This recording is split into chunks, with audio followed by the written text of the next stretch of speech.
ഞാൻ എൻ്റെ പൊതുജീവിതം ഞാൻ നേരത്തെ പറഞ്ഞതുപോലെ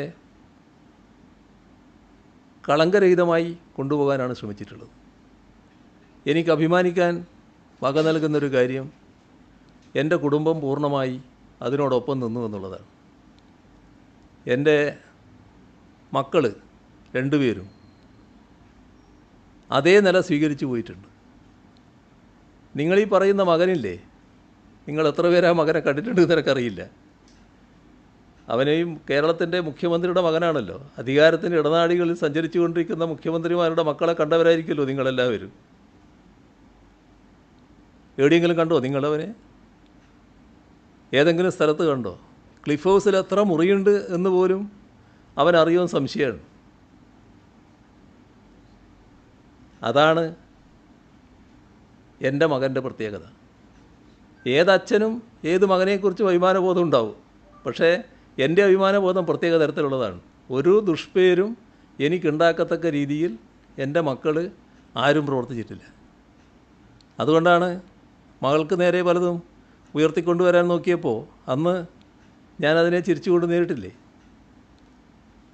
അത് വേണ്ടത്ര യേശുന്നില്ല എന്ന് വന്നപ്പോൾ മര്യാദയ്ക്കൊരു ജോലിയെടുത്ത് അവിടെ കഴിയുന്ന ഒരാളെ, ഇവിടെ ആരാണെന്ന് പോലും പലർക്കും അറിയാത്ത ആളെ പിണറായി വിജയൻ ഇങ്ങനൊരു മകനുണ്ട് എന്ന് ചിത്രീകരിച്ചുകൊണ്ട് അയാളെ വിവാദത്തിൽ ഉൾപ്പെടുത്താൻ വേണ്ടി നോക്കുന്നത്. അതുകൊണ്ട് വിവാദമാകുമോ?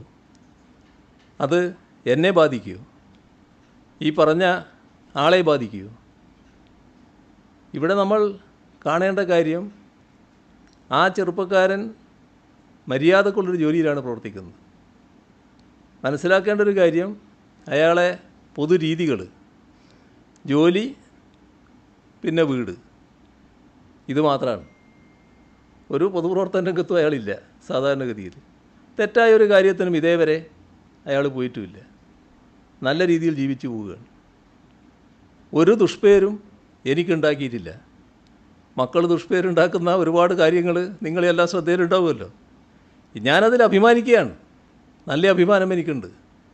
എൻ്റെ മക്കളാരും എൻ്റെ രാഷ്ട്രീയ പ്രവർത്തനത്തിന് നിരക്കാത്ത, എൻ്റെ ശീലങ്ങൾക്ക് നിരക്കാത്ത ഒരു പ്രവർത്തനവും നടത്തിയിട്ടില്ല. അതാണ് കാണേണ്ട കാര്യം. അതുകൊണ്ട് ഇതൊക്കെ ഉയർത്തിക്കാട്ടി ഏതെങ്കിലും തരത്തിൽ എന്നെ പ്രയാസപ്പെടുത്തി കളയാം എന്ന് തെറ്റിദ്ധരിക്കേണ്ടതായിട്ടില്ല.